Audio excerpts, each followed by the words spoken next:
Quentin, you put up the best stat that I think I've seen in Bears history after the loss in prime time. Just the point differential, the amount of times we've lost in a row, like it's sickening shit. But talk me off the ledge and tell me where we can beat this team, because I personally don't see it. By the end of this show, I'll be convinced, but it doesn't take a lot, okay?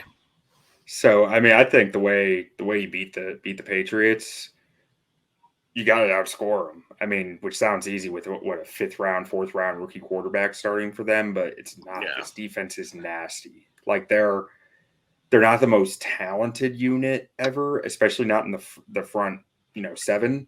But they know their roles. They play their roles. A role player in a role is good, and that's something Bill Belichick seems to really know and try to drive his team towards. And they have that all over the defense. They have guys who fit their roles very well. Their secondary is very talented. I know I just said the defense isn't super talented, but their safeties, that they got 3-4 safeties that can start on any team in the NFL. And they use them. They run 3-4 safety sets back there. They'll sub out linebackers, get extra safeties in there. I was just showing you guys some plays of Kyle Duggar. He's not a starter. he's their nickel, a big nickel dime backer. Like he comes in for probably about like 50-60% of the snaps and just wreaks havoc. So really what that's saying is you're not going to beat them deep very often. They take that away very well, except for you'll get a few chances a game where you'll catch them pressed up pre-snap with single high, like very clearly single high. And those are when you're going to have your shots with double moves and stuff. I hope that the Bears can get a shot to Mooney or Velus on one of those, because I don't think they have any corners who can keep up with that speed. We need a confidence booster for Velus, dude. Need him to get another touchdown. Yeah. He's had a rough go. But they only do that a few times a game. Most of the game, you got to beat them underneath. Their linebackers can't really cover. They're thumpers. They're there to stop the run. They're there to eat up blockers and to get in the run lanes. So that's where you need to win in the pass game.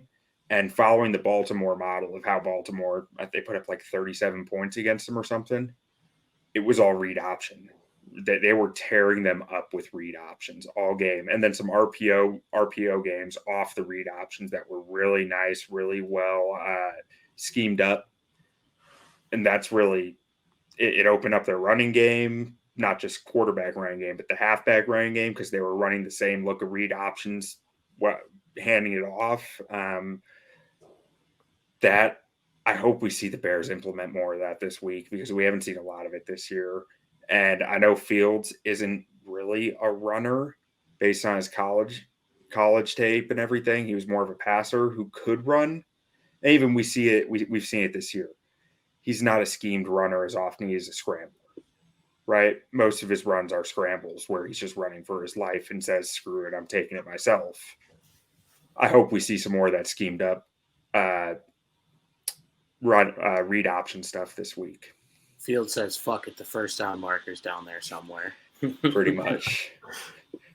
It's like the opposite of Kyler Murray. Like DeAndre Hopkins is down there somewhere. Well, my legs are right here. The first down marker's there somewhere. No, man. I mean, yeah, that's an interesting point that you make about the read options and stuff, because we haven't really seen too many of the RPO stuff either. Like, and that's something I think that a lot of people have been frustrated with, where you feel like Fields is a perfect person to do that with. So I would like to see a little bit more too as well this week. And I feel like going into that game against the Vikings just a couple weeks ago, I thought that was a team that you could probably beat in the short game, because they play so far off. And then, you're talking about this week how they won't let you beat them deep. We kind of saw the Vikings adjust a little bit, and then the Bears were able to take shots downfield a little bit with like Mooney and some of these guys. So I'm wondering if, maybe Bill Belichick and that team over there, they'll be looking to potentially adjust to some of the problems they've had on like maybe the RPO stuff and the short game. And then maybe you will get some of those deeper shots later on in the game. So that's something where, I mean, hopefully, like you said, Quentin, they do scheme a little bit more of that stuff up and use some more Blasingame too. Like, it's frustrating to me. He had a career or season low snap percentage in the game before the Commanders game, and then last week they only used him. What was it? 8% of the time. He played like 6 total snaps. I mean, he wasn't even in the game at all, and I feel like red zone issues were a big problem, obviously last week. But like, dude, help him out. Like Montgomery's a guy that he needs. I feel like that extra blocker there. You have that extra blocker there for Montgomery. You're going to open up some more lanes in the running game, and then potentially you could do some more fake type of stuff. So, I mean, the running game was great last week overall for the most part, but then there were issues and there were times where it's like you only need a yard. Like, let's put the fullback in, let's grind this shit out, and that really bothered me last week.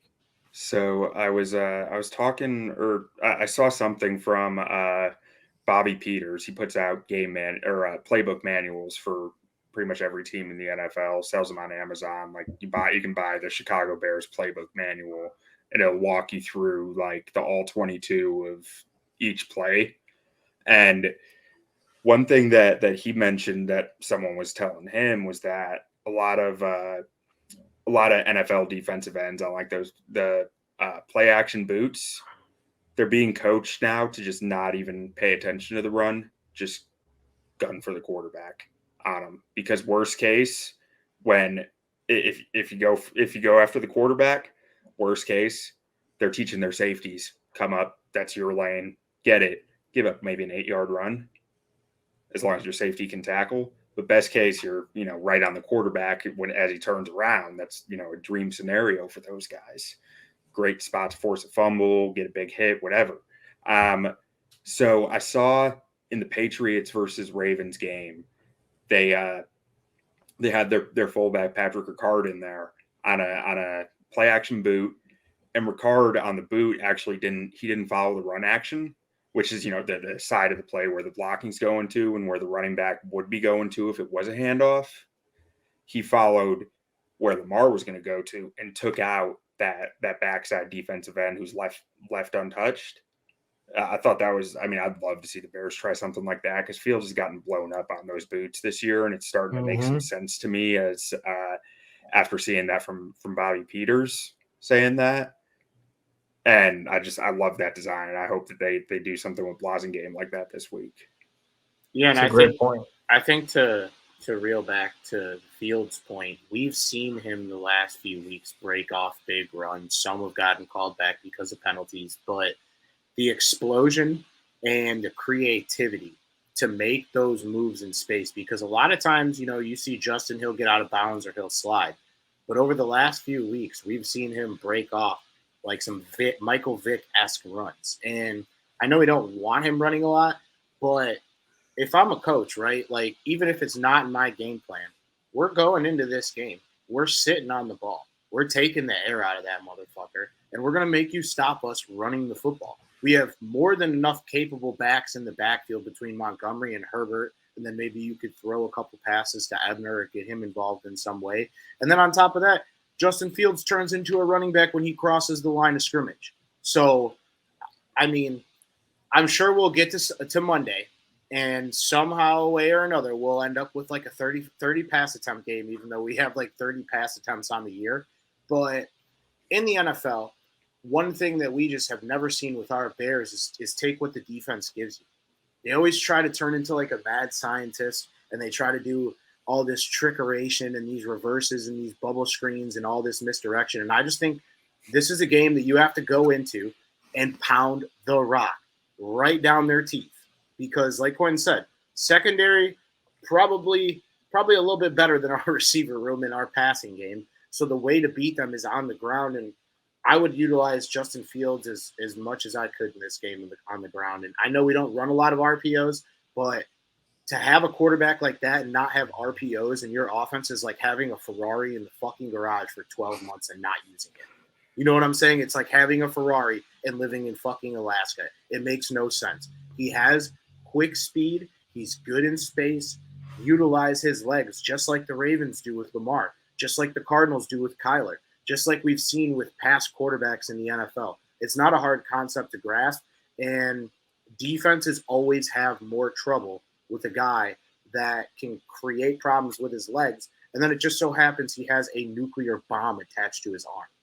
We got to work on a little bit of the short accuracy, but that deep ball is still nice, and we don't utilize that enough either. It's almost like we just play not to get killed every game, and I'm tired of seeing it on offense.